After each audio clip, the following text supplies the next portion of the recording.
Aye. We turn now to First Minister's questions. Question number 1, Ruth Davidson. Thank you, Presiding Officer. And at the last First Minister's questions before Christmas, may I wish all members and people across Scotland all the compliments of the season. And in a spirit of goodwill, may I ask the First Minister what engagement she has planned for the rest of the day. First Minister.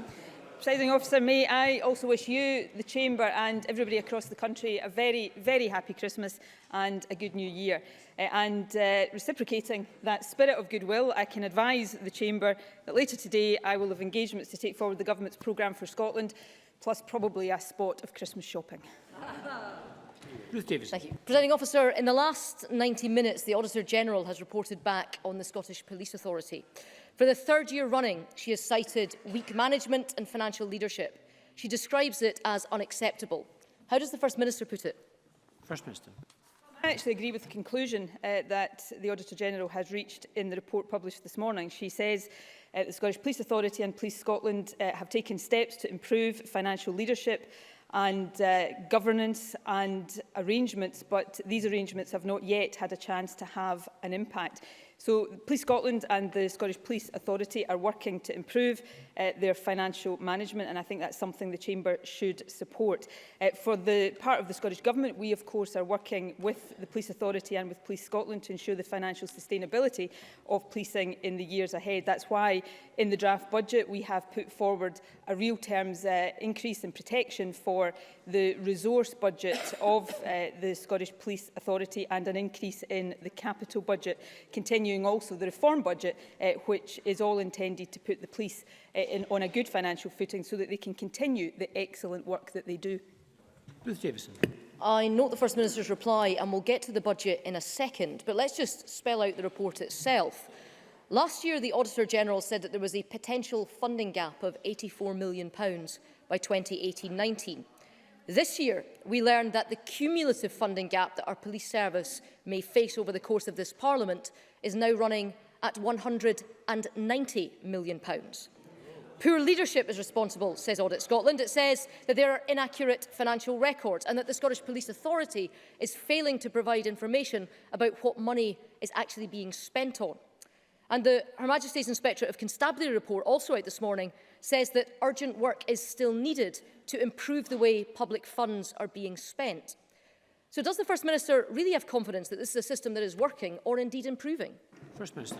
Well, the Auditor-General said in the Section 22 report published this morning, and I quoted this in response to Ruth Davidson's earlier question, that the SPA and Police Scotland are taking steps to improve financial leadership and governance arrangements, but these have not yet had a chance to have an impact. So that's the conclusion of the Auditor-General, and it's one that I support. In terms of the wider budget issues, as I've said, we are protecting the resource budget of the Scottish Police Authority in real terms. That is important given the challenges facing our police service. We're also ensuring a real terms increase in the capital budget, and the reform budget, which of course should have ended completely by now, is being continued to assist the police with the ongoing work of reform. The police are also working, as members will be aware, on their long-term strategic plan and associated financial strategy as part of the Policing 2026 programme. I met with the Chief Constable and the Chair of the Police Authority earlier this month to discuss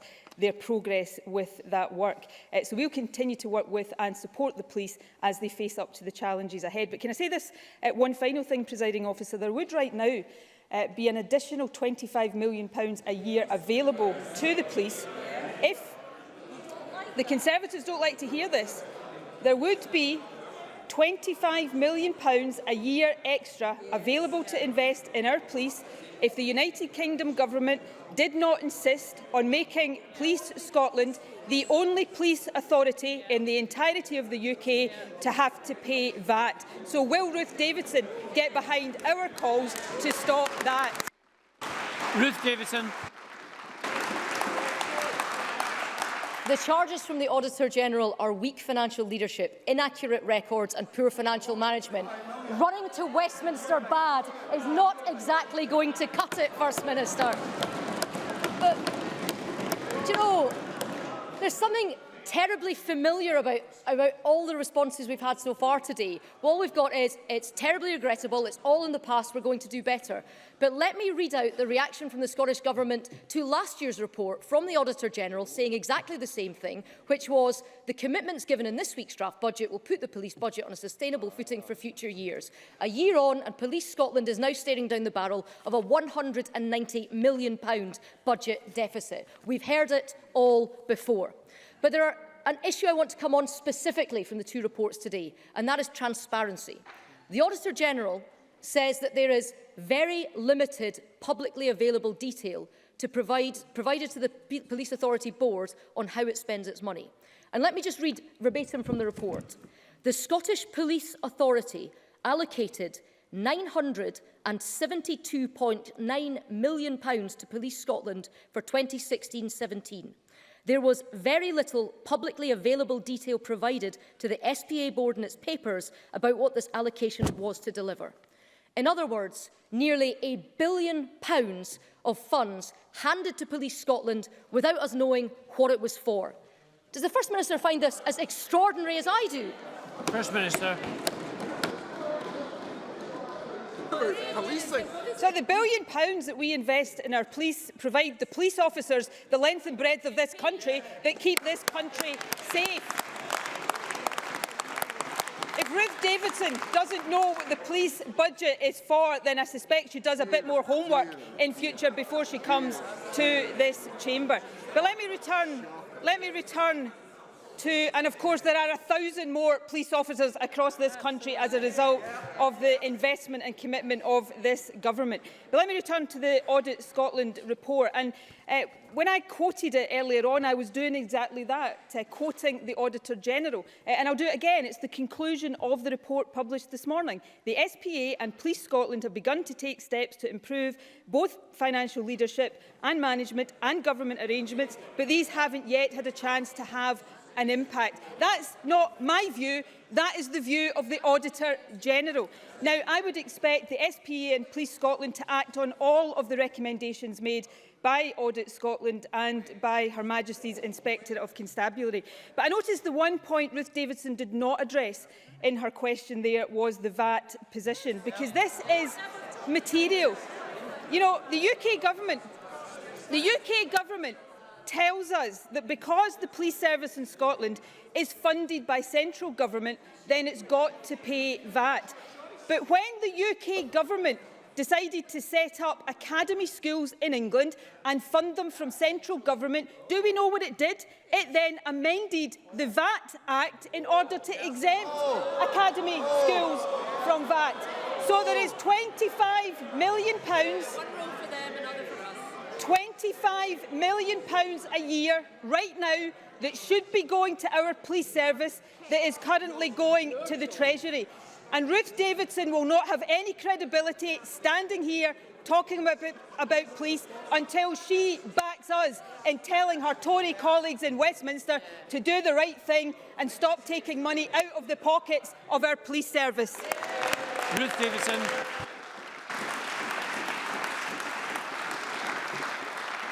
Government were warned about VAT. They knew it would happen. They didn't listen to Parliament. And you know the First Minister is in trouble, but she can't answer for herself. She runs the Westminster bad.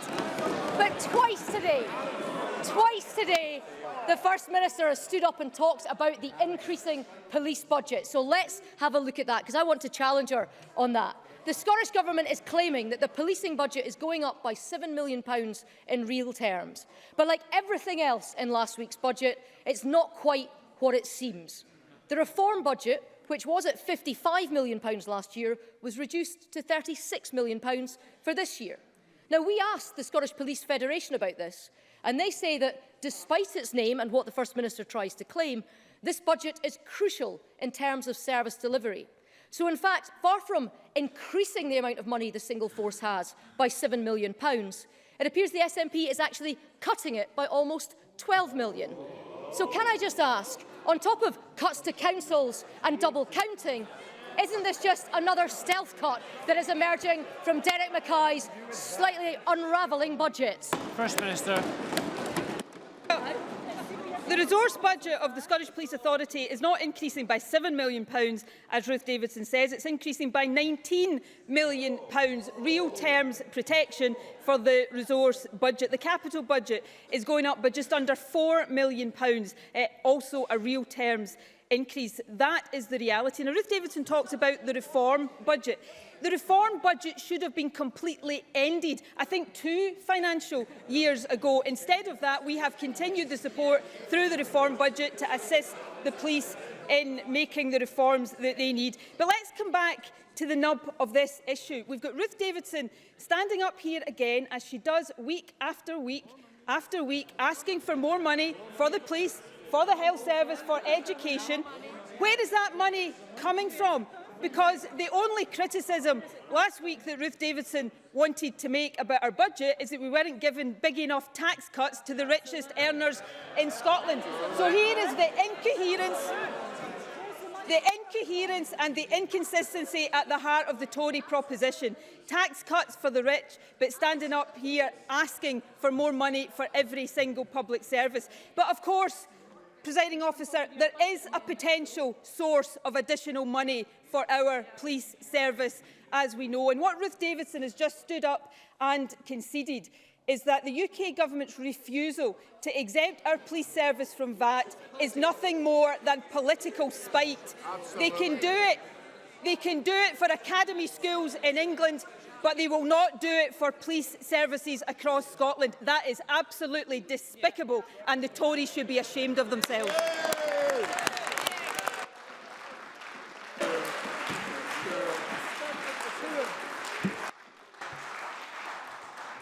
Question number 2, Kezia Dugdale. Thank you, Presiding Officer. And on behalf of the Labour Party, can I wish everybody a very Merry Christmas and a Happy New Year. And in that spirit, ask the First Minister what engagement she has planned for the rest of the week. First Minister. Engagements to take forward the Government's programme for Scotland. Kezia Dugdale. This morning, Audit Scotland published a damning report into Scotland's police bodies. And this is a report that was laid before Parliament.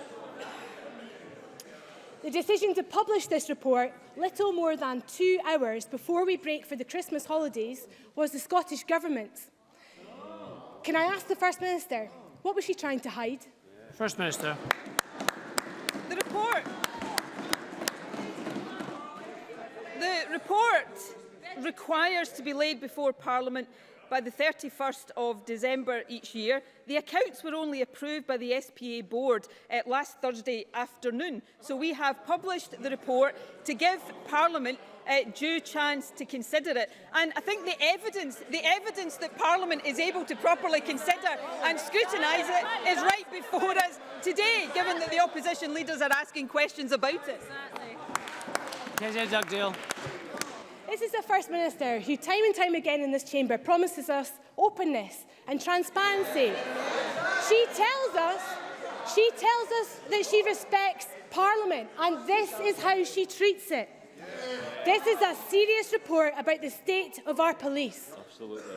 The Auditor-General estimates that the Scottish Police Authority and Police Scotland could face a funding gap of almost £190 million by the end of this Parliament.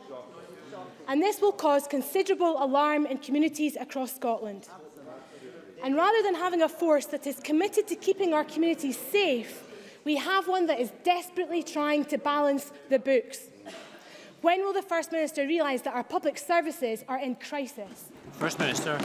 Firstly, on the timing of the report, as I said, we have until 31st of December to publish and lay this report. The fact that it has been done, and it is a 9-page report. I think even the opposition can manage to read a 9-page report in an hour and a half before First Minister's questions.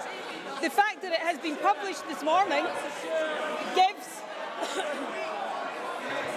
every opposition leader the chance to ask questions at First Minister's questions, as they are doing. Now, in terms of the financial position of the police. As I have already said, the resource budget of the police is being protected in real terms. The capital budget of the police is increasing, I think, by more than a real terms increase. We're continuing support through the reform budget, and we are continuing to make the case for the police no longer having to pay VAT in the way that no other police authority across the country has to pay VAT. So can I ask the Labour Party today, will they support us in asking the Tories to stop taking money out of the pockets of our police? Kezia Dugdale. Oh, we can read it in 90 minutes, First Minister. It's a shame it took you a week.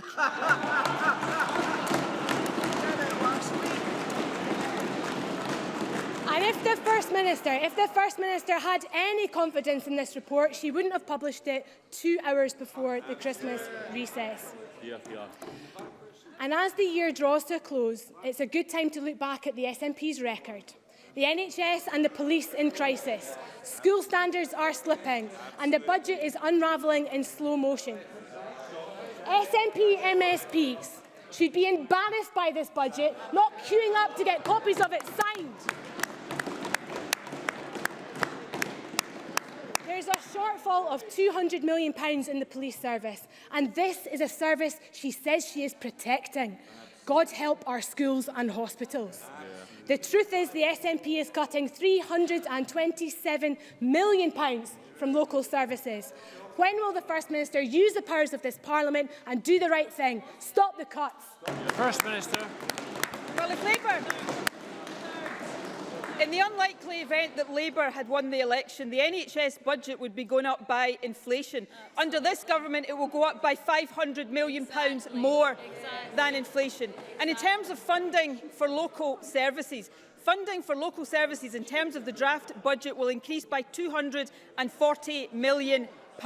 That includes £120 million more for our schools. It includes an extra £107 million for social care to provide the services that we need in order to alleviate the pressure on our National Health Service. So this is a budget about protecting public services. And if we want to look back on the relative records of different parties over the past year, then the crowning glory of Kezia Dugdale has been to lead her party to 15% in the opinion polls.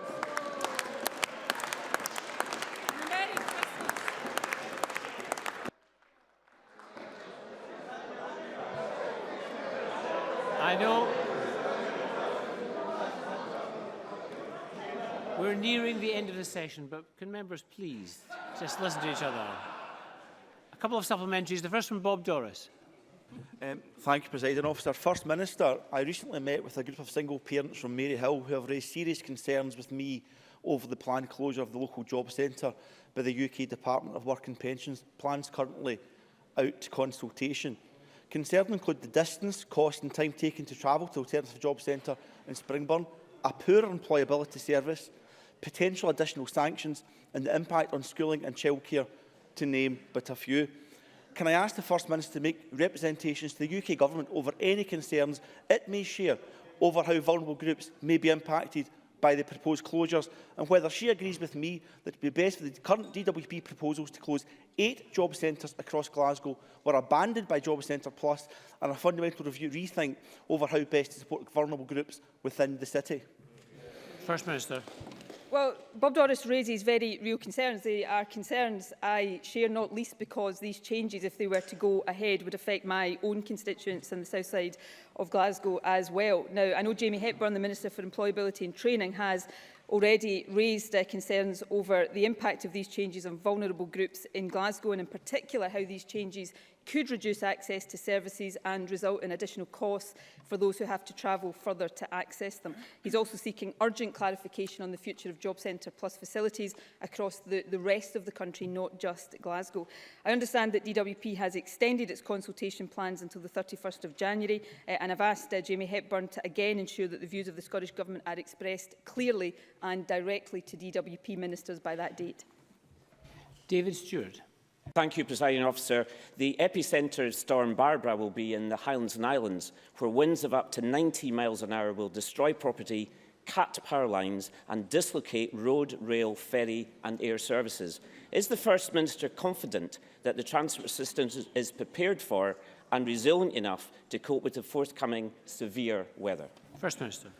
Well, the member raises important issues of concern. The Scottish Government resilience arrangements have been activated already to ensure that Scotland is as prepared as possible for the severe weather expected across the rest of this week.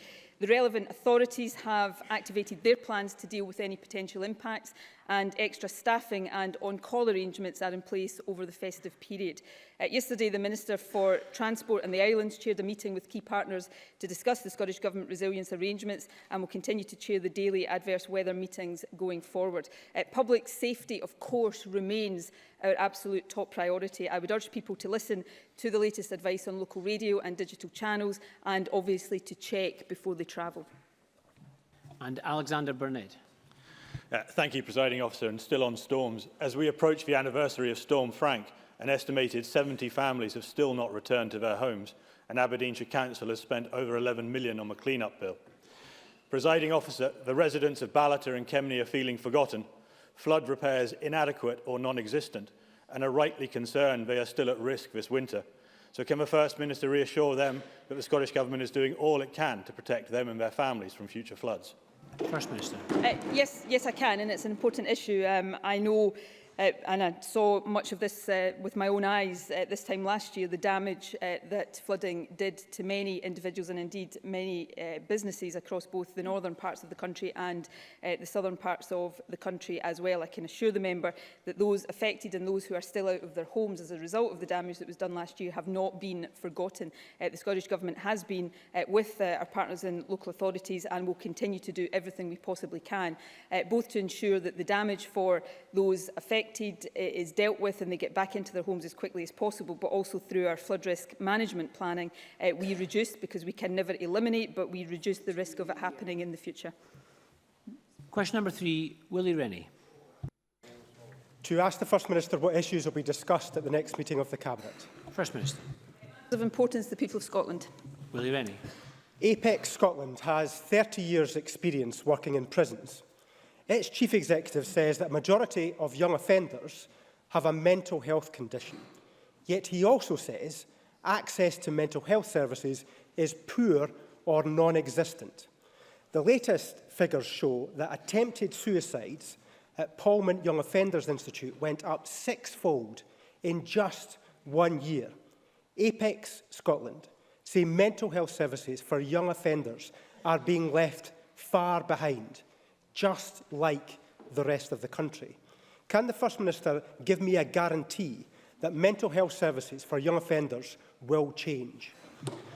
First Minister. That is certainly the intention of the Scottish Government. I actually agree with Willie Rennie. If mental health services generally, and this is not a new thing, this is a generations-old issue, if mental health services generally have tended to be the Cinderella service, then that is particularly true when talking about and dealing with young offenders in our prisons. It is absolutely the case that many people, particularly young people who find themselves in prison, will suffer from mental health issues. It is therefore incumbent on all of us to make sure that they have access to good quality mental health services to deal with what are often the underlying causes of their offending. I've said before in this chamber many times, and I will say it again, we are seeing an increase, a substantial increase in demand for mental health services, and we should recognise that as a positive in terms of the reducing stigma associated with mental health, but we have an absolute obligation to make sure that we can meet that rising demand. That is why our mental health strategy is so important, why we're taking so much time and care and making sure we get that right, but also why the additional investment that we have planned in mental health services is so important as well. Willie Rennie. The problem for the First Minister is that that mental health strategy doesn't even mention mental health services for young offenders. Not one mention within it. I have told her before that many organisations think the strategy is just not good enough. Marie Curie said there is nothing for the terminally ill. It has been criticised by the RCN, the psychiatrists, and by a whole lot of charities. The £10 million announced at the weekend was a drop in the ocean. All the while, people are struggling. Hundreds of teenagers are still waiting over a year to get the help they need. 11 out of 14 health boards can't even meet the basic target. and Police Scotland has lost 200,000 working days from mental ill health. Does the First Minister accept that this draft mental health strategy, which is already a year late, needs a major rewrite? First Minister. Well, I think the problem for Willie Rennie here is that he is alleging that the mental health strategy doesn't cover this particular issue, but the mental health strategy hasn't actually been published yet. It will not be published until the new year, and we are taking time and care to make sure that the responses, some of which have been cited by Willie Rennie, are properly taken into account. In fact, I think the Health and Sport Committee of this very Parliament asked that we didn't publish it until they had had the opportunity to properly feed into that process. Publishing a draft document for consultation is a normal part of the process in developing these strategies. And what we hear, the input we get from organisations like the one Willie Rennie has spoken about, is a crucial part of making sure that when we do publish the final strategy, it does take account of these very important points. So I would encourage Willie Rennie and indeed any other member of this chamber to continue to play a constructive role in helping us ensure that on this very, very important issue, we do get it right in all of these different aspects. And in terms of the general point about CAMS, I've recognised before and continue to recognise the big challenge that confronts us on this because of rising demand. But we are seeing, and we've got a lot of work still to do, we are seeing rising numbers of workers in this area. We are starting to see waiting times improve, although they've got an awful long way to go. We've got a lot to do, but I think we're heading in the right direction, and our mental health strategy will help us accelerate the pace of that. So when that's published in the new year, I hope that all members of the chamber will be able to get behind it, because this is, as I've said before, one of the most important issues, not just for the government, but for all of our partners working in this area to get to grips with in the years to come. Some supplementaries now. First one from Christina McKelvey. Thank you very much, Presiding Officer. To ask the First Minister what the focus of the Scottish Government's new international development strategy will be. First Minister. Our new international development strategy was published yesterday. It has at its core the aim of tackling global poverty, injustice and inequality, working in partnership with others to achieve the UN global goals. Since 2005, we have supported hundreds of projects delivering healthcare, giving children access to education, families access to energy and support to gain employment to lift themselves out of poverty. The strategy will build on this work and will focus on 4 partner countries, Malawi, Zambia, Rwanda and Pakistan, to allow our funding to have a bigger impact on the lives of people we work with. Douglas Ross. Presiding Officer, last Thursday, thank you very much. Last Thursday, the Cabinet Secretary provided me with a written answer about SPA committee meetings being held behind closed doors. The Cabinet Secretary said it was a matter for the SPA. Later that day, a member of the SPA raised their concerns about openness and transparency. Now, the HMICS report, published about 90 minutes ago, which goes to 17 pages, if the First Minister's got to page 5, however, she will have read that he questions the decision to hold committee meetings in private. What will the First Minister do to ensure that the SPA carry out their functions in ways that are proportionate, accountable and transparent, as required by the Police and Fire Reform Act, which her government passed? First Minister. I expect the SPA to take account of and make sure it implements the views and the recommendations of both the Auditor-General but also of Her Majesty's Inspectorate of Constabulary. And that includes the views that have been expressed in the report this morning around openness and transparency. Elaine Smith. Thank you, Presiding Officer. Given the unacceptable decision by Greater Glasgow and Clyde Health Board to close the inpatient facility at the Centre for Integrated Care, and that this is a decision under the original agreement that can only be taken by the Secretary of State for Scotland, now devolved to her government, will the First Minister now respect the decision of this Parliament in a vote to call this in and instruct the Health Secretary to stop hiding behind the board and call this in? First Minister. Well, as the member is aware, we take all of these decisions very seriously. We ask the Scottish Health Council to inform decisions about what service changes or proposed service changes are to be treated as major service changes and which do not require that, and we will continue to follow that advice. And we will continue to make sure that we give support to local services, but also that we are supporting the reforms that are required in our health service to make sure that patients across the country get the services that they're entitled to expect. Question number 4, John Mason. To ask the First Minister what discussions the Scottish Government has had with the UK Government regarding the proposal by the Secretary of State for Communities and Local Government that holders of public office should swear an oath to uphold British values. First Minister.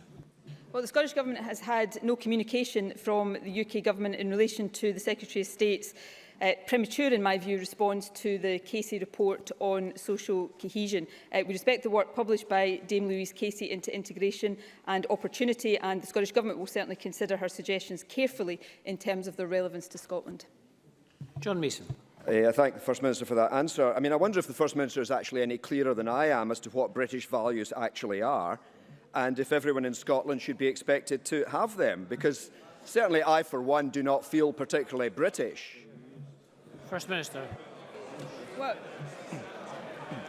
I think these are important issues, and as I said, we respect the work that's been carried out by Dame Louise Casey. I think it deserves to be given proper consideration, and I would suggest that the UK Government should do the same, commit to giving it proper consideration, rather than taking the premature step of announcing that all public servants should be compelled to swear an oath, and risking, and I do think it potentially risks the exclusion of people who do not define their values as uniquely British. As a nation, and I hope this is something that all members across the Chamber would agree with, as a nation, Scotland has a long history of welcoming people of all nationalities and all faiths, and we are committed to supporting their integration into our communities. Not, in my view, through the swearing of oaths, but by creating a country where everyone has an opportunity to flourish and where diversity is truly welcomed and celebrated, where we judge people on the contribution they make to our country while they're here and don't expect them to give up their own identities and their own backgrounds in the process. Mark Ruskell. Thank you, Presiding Officer. Can I declare an interest as a member of District of Stirling Licensing Board? I think a decade ago, none of us would have predicted the growth of online sales. Sorry? No. Sorry, I thought you were going to ask a supplementary on John Mason's question. This is a general supplementary, which I didn't take you for the previous time, so apologies. So I'm afraid you can't ask your question. I can't. Good. It is.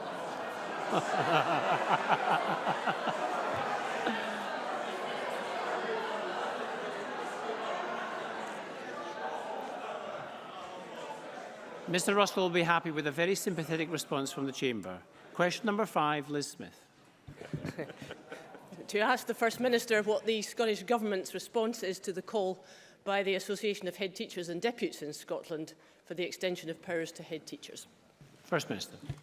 That wherever possible, decisions about children's learning should be decided at school level. We therefore welcome the response to the governance review from the Association of Head Teachers and Deputies in Scotland, which proposes increasing the powers of our head teachers in order to have the biggest positive impact on learning, teaching and outcomes for our children. The Scottish Government will of course consider all responses and contributions to our review into the governance of education in Scotland, which closes on the 6th of January. Liz Smith. I thank the First Minister for that, and that's good to hear. The First Minister will, I am sure, acknowledge the very long-standing success of Jordan Hill School in Glasgow, but she will know too that a number of schools that want to adopt different governance arrangements within the state sector face some constraints because this Parliament repealed the 1989 Self-Governing Schools Act. Will the First Minister confirm whether it is the Scottish Government's intention to amend the existing legislation to make it much easier to meet the growing demand for greater diversity in the state sector, the growing demand for head teachers for greater autonomy, and to give more powers to parents? First Minister. I think we've made very clear our desire to see more power lie with head teachers and individual schools. That indeed is the presumption that lies at the very heart of the governance review. That said, John Swinney also made it very clear when he launched the governance review that we also believe that local councils should continue to have democratic oversight and accountability for education. But I absolutely want to make sure that the steps we take are guided by the need to raise standards and close the attainment gap, not by ideology on one side or the other. That's why we've set up the governance review. It's why we will listen to all contributions made to the governance review. It closes, as I said, on the 6th of January. We'll take time to consider those contributions, and John Swinney will then set out our plans, including whether there is any requirement for legislative change after that. Gillian Martin. Thank you, Presiding Officer. I welcome the First Minister's acknowledgement of the pivotal role that head teachers play in providing leadership in schools across my constituency and indeed the whole of Scotland. Can she advise what the Scottish Government is doing currently to strengthen school leadership and to invest in head teachers' skills and professional development? First Minister. Well, strengthening leadership was a key recommendation of the OECD's review of Scottish education, and the changes we are proposing in the consultation on the standard for headship are intended to do that. This will enable that future head teachers have the leadership skills and support they need, while the draft regulations give education authorities flexibility to deal with individual local circumstances, particularly in relation to temporary appointments. We absolutely recognise the importance of educational leadership, and we're committed to supporting teachers who want to take the step into headship. That's why we're funding the new into headship qualification at a cost of up to £1.5 million to 2018. Tavish Scott. Thank you, Presiding Officer. 18 out of 29 head teachers in Shetland already teach pupils in classrooms. They struggle to find enough time in the day as it is. So if the government plan to give head teachers more responsibilities, what part of their workload will go? First Minister.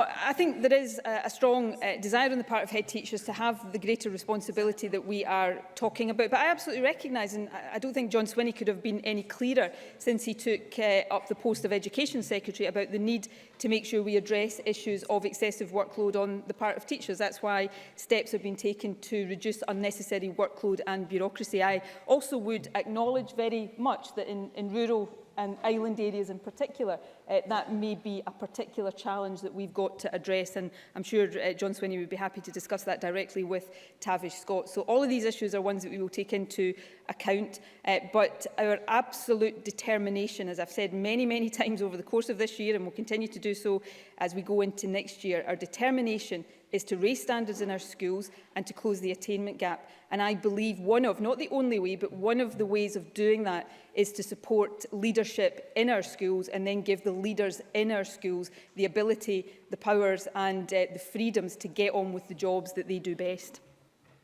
Question number 6, Pauline McNeill. Presiding Officer, to ask the First Minister what the Scottish Government's position is on the number of destitute people sleeping on Scotland's streets this Christmas. First Minister. As long as there is, in my view, one person sleeping rough on our streets, not just at Christmas but at any time of the year, then that is one person too many.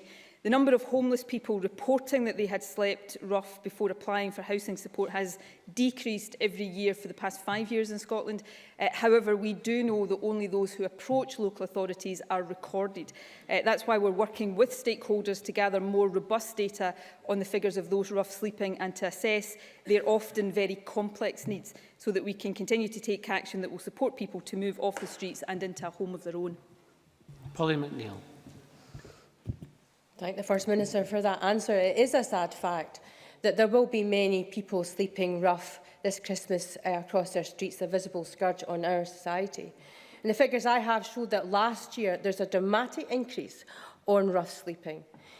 The City Mission in Glasgow and the Bethany Trust in Edinburgh show that this trend is likely to continue, as we know from press reports that they're turning people away from their night shelters.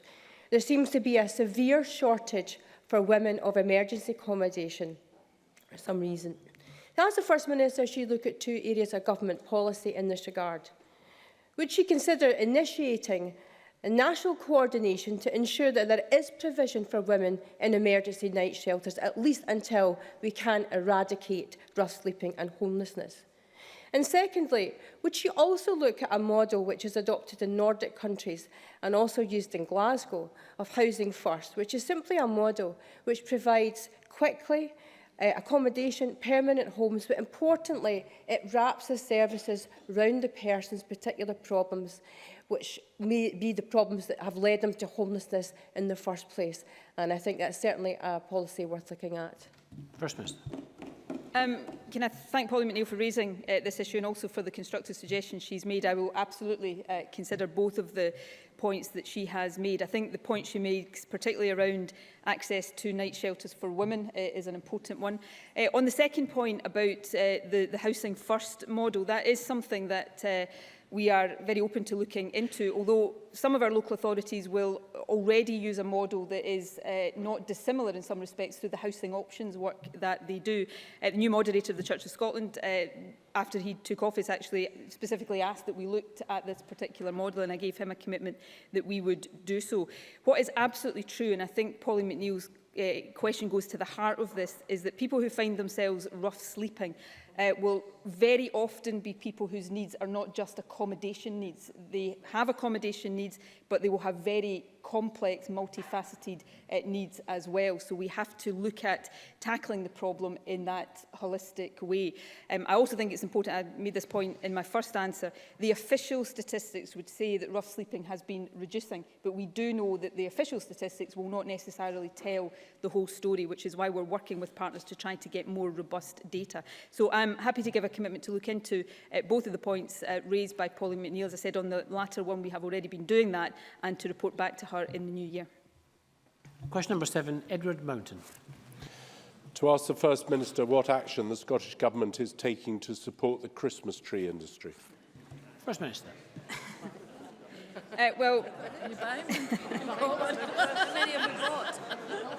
Well, personally, I am delighted that there are 2 homegrown trees in Butte House this Christmas.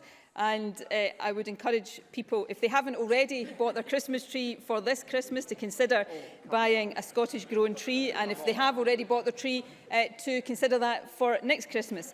There is an important point behind this question, actually. The Christmas tree industry is a privately funded sector, but we are absolutely committed as a government to continued investment in Scotland's wider forestry sector, which is a really important part of our economy.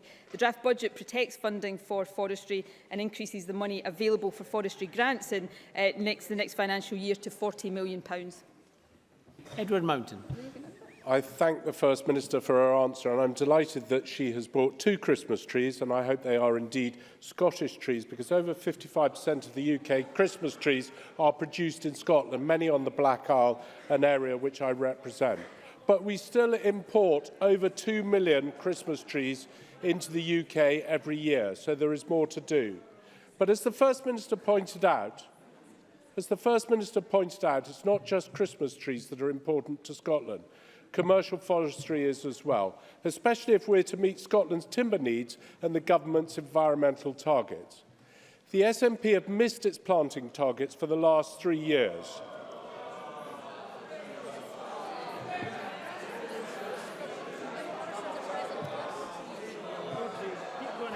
I think we should hear Mr. Mountain's I'll question, repeat please. that, just in case you didn't get it the first time. The SNP have missed their planting targets for the last 3 years. Does the First Minister really believe that the additional £4 million announced in the budget will be enough to make up the shortfall, which no one else believes it will, to hit the target of 100,000 hectares of planting by 2020? First Minister. The Tory spending commitments are really piling up today, aren't they? Unfortunately, they are relying on Santa to deliver them the resources they need to fund them. Look, there are important issues in this question. I can confirm, as I think I did in my previous answer, but if I didn't, I apologise, that the Christmas trees in Butte House are Scottish-grown Christmas trees. I cannot insist that people across the country buy homegrown Christmas trees, but I would encourage them to do so because it's good for that sector of our economy. In terms of our own planting targets, we are absolutely prioritising the action to increase the scale and pace of new woodland creation, and that's absolutely the right thing to do. So I hope everybody, as we go into the Christmas holidays, enjoys their Christmas tree wherever in the UK or elsewhere it happens to have been grown. We do have a final contribution from Graham Day. Thank you, Presiding Officer. In the spirit of Christmas, which Edward Mountain was so uncharacteristically lacking in, and on the subject of trees, I wonder if the First Minister would join me in welcoming this week's community buyout of the historic Loch Arkaig pine forest as another step along the road towards Scotland's land being owned for the benefit of the many, not the few, something we know the Tories are so supportive of.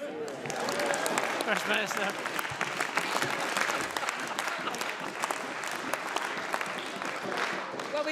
Tories really don't like this principle of for the many rather than the few. But nevertheless, I think it's one we should support. I do welcome very much the community buyout, which has been achieved by the local community trust working with Woodland Trust Scotland. The 2,500 acres of Loch Arkaig Forest form one of only 38 Caledonian pinewood inventory sites in Scotland. And these are vital native ancient pinewoods. So it is really good to see the local community coming together to work with other agencies on a long-term plan to conserve and restore them. As I say, I think the Tories are demonstrating they don't like the idea of land being owned by the many, not the few, but this government is determined to continue down that road. And since that was the final contribution, in the absence of Christmas spirit from elsewhere in the Chamber, Presiding Officer, can I end by wishing you a very happy Christmas.